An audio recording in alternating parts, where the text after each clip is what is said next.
10 ans après la révolte du peuple tunisien qui renversa le président Zine El Abidine Ben Ali, la Tunisie se trouve confrontée à une révolte croissante de la périphérie, du Siba, et à une chute de plus en plus rapide du Marzen, de l'économie du centre.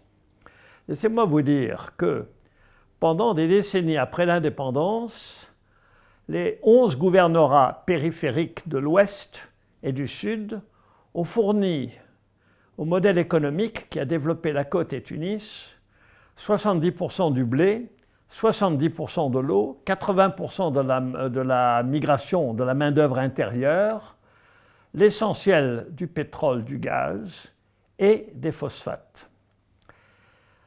Ces régions n'ont pas ou très peu bénéficié de ce modèle établi à l'époque du fondateur de la Tunisie moderne, le président Bourguiba.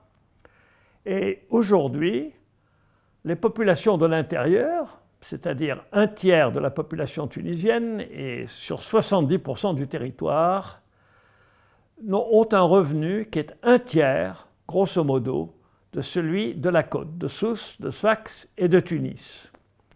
Dans ces circonstances, il faut voir que la périphérie se révolte depuis longtemps. Déjà, à la fin des années 90, au début des années 2000, la contrebande à la frontière libyenne, autour de Médine, de Tataouine, augmentait, parce que les gens qui vivaient là devaient utiliser ces méthodes de contrebande pour vivre, pour avoir un revenu minimum. Depuis 2010, alors tout d'abord, avant 2010, il y a eu la révolte du bassin minier de Gafsa, qui était une désobéissance civile, une révolte comme on n'en avait jamais vu dans la Tunisie moderne. Ensuite, depuis 2010-2011, arrive l'extension pas seulement du banditisme, mais de la contrebande. La contrebande à la frontière libyenne s'intensifie, la contrebande à la frontière algérienne s'intensifie, et un certain nombre de produits, notamment agroalimentaires tunisiens, fuient vers l'Algérie ou la Libye, où ils peuvent trouver des prix plus élevés.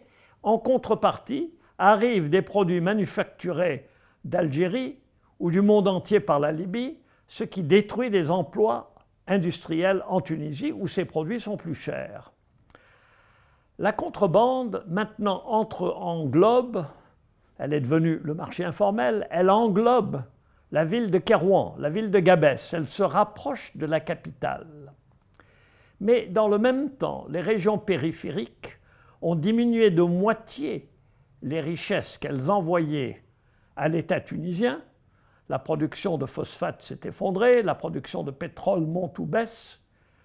Donc il y a une diminution de ce que la périphérie paie à l'État central. Un développement de l'informel, or l'informel, s'il compte 30, 40 ou 50% de l'économie tunisienne, ne paie pas d'impôts. Donc l'État se trouve privé d'impôts. Aujourd'hui, on pourrait relire le sociologue Ibn Khaldoun sur le bled Siba et le bled Marzen. Le Siba, la périphérie, est en train d'étouffer le Marzen.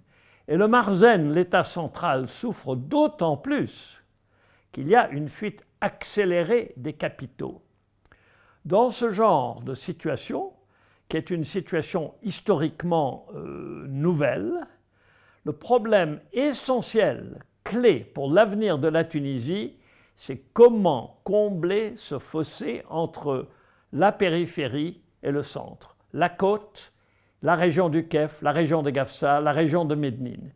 Si les politiques économiques, qu'elles soient préconisées par le gouvernement tunisien, qu'elles soient préconisées par la Banque mondiale, le Fonds monétaire international ou l'Union européenne, peu importe, si ces réformes ou ces suggestions de réformes ne sont pas basées sur le besoin de réparer cette fracture fondamentale, ce qui veut dire aussi réhabiliter l'agriculture, qui est la source de richesse de ces régions, méprisée depuis l'indépendance par tous les gouvernements successifs, si on n'adresse pas ce problème de façon directe, frontale, il n'y a aucune chance d'aller de l'avant en Tunisie, d'établir un minimum d'équité économique, d'équité sociale.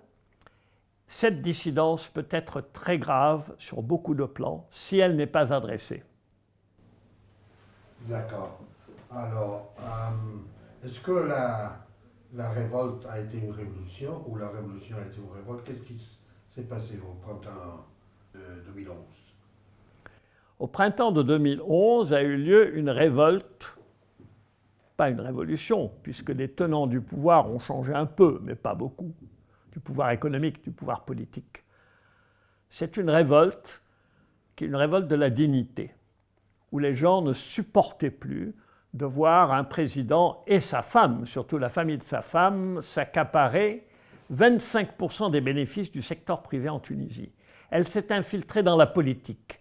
Et pour les Tunisiens, et il faut le dire, que ce soit une femme qui symbolise ça, a rendu la révolte encore plus insupportable que si ça n'était un homme. Cette révolte, elle est partie des villes de l'intérieur, des régions pauvres, de Kasserine, du sud, exactement comme la révolte du pain en 1984 était partie de 12. Elle a grimpé le long de la Tunisie, elle s'est étendue dans les campagnes et elle a finalement atteint Tunis, Sousse et Sfax. Et là, ça a été la fin de Ben Ali. Mais le pouvoir a-t-il vraiment changé de main?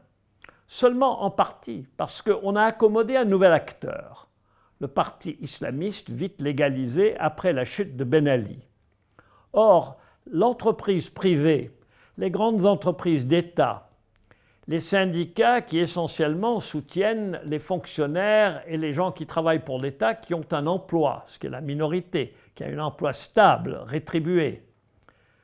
Ces gens-là n'ont pas changé. Ils ont toujours la part la plus grande du gâteau, mais ce qui a changé, c'est que les islamistes se sont insérés dans ce système qui était passablement corrompu, puisque c'est un système d'entente, c'est un système où la bureaucratie de l'État, comme il y a des tas de règles, permet de distribuer les marchés, où beaucoup d'entreprises privées en Tunisie sont en fait des oligopoles ou des duopoles, mais il n'y a pas de concurrence libre sur la vente de beaucoup de produits en Tunisie. Donc c'est un certain nombre de familles qui trustent ce système. Certaines font vraiment de l'industrie, produisent des choses qu'elles peuvent exporter, mais d'autres, en fait, managent des rentes. Et le parti islamiste s'est inséré dans ce système qui n'a pas du tout été réformé, mais la corruption, au lieu d'être dans la famille présidentielle ou parmi les proches du président, s'est répandue comme une gangrène dans toute la société.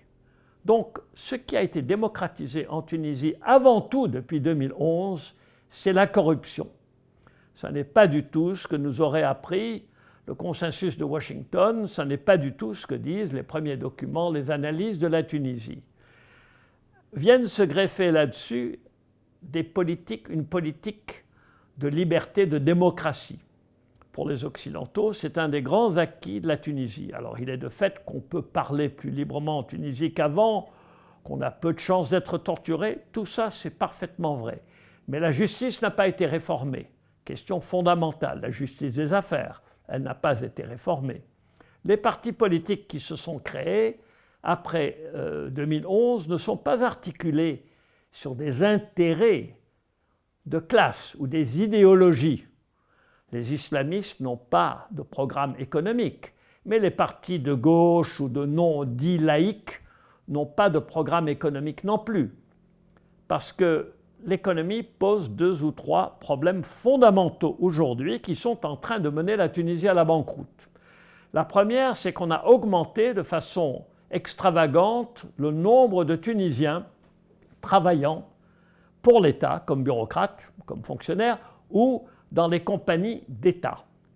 Les compagnies d'État comme Tunisair, la compagnie des phosphates et d'autres sont devenues de véritables gouffres financiers.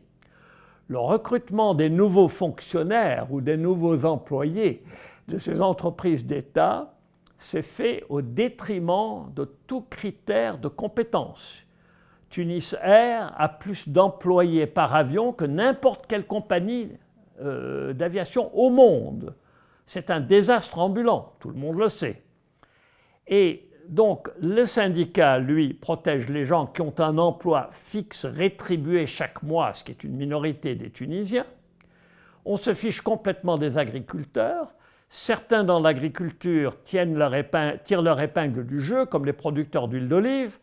Depuis que l'État a aboli le monopole de l'exportation qu'avait l'État en 1995, le secteur de l'huile d'olive a connu une croissance extraordinaire, exportant des produits de qualité. C'est un des grands success stories de la Tunisie depuis 15-20 ans. Mais dans d'autres domaines, c'est la course à l'abîme. L'endettement du pays a plus ou moins doublé depuis 2010. Le déficit du budget rapporté au produit intérieur brut grimpe.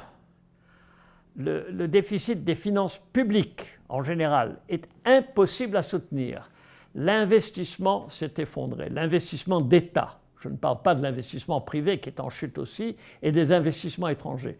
Mais l'investissement de l'État s'est effondré depuis quelques années. Or, on ne peut pas mener un changement, faire des réformes si on a un investissement public qui s'effondre. Donc, ces quelques chiffres, ces quelques éléments montrent, ou suggèrent, disons, que la Tunisie devra, plus tôt ou plus tard, je pense que ce sera plus tôt, rééchelonner sa dette.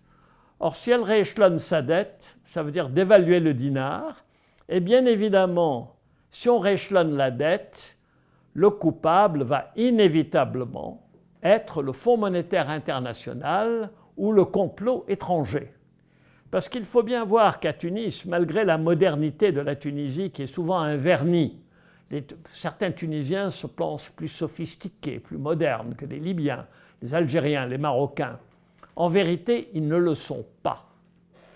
Et ces Tunisiens-là ne comprennent pas, avec le mépris qu'ils ont pour le peuple de l'intérieur, ce qu'on appelle les Arobis, les Gueux, qu'il faut qu'ils se réconcilient avec les Gueux. Il faut qu'ils réconcilient les deux moitiés de la Tunisie et qu'ils prennent des décisions courageuses. En conclusion, je dirais qu'il vaudrait mieux que ce soit les Tunisiens qui fassent les réformes que le Fonds monétaire ou l'Union européenne, parce qu'il faut qu'un pays possède, soit propriétaire de ses propres réformes, parce que c'est la seule façon de convaincre le peuple de faire des sacrifices.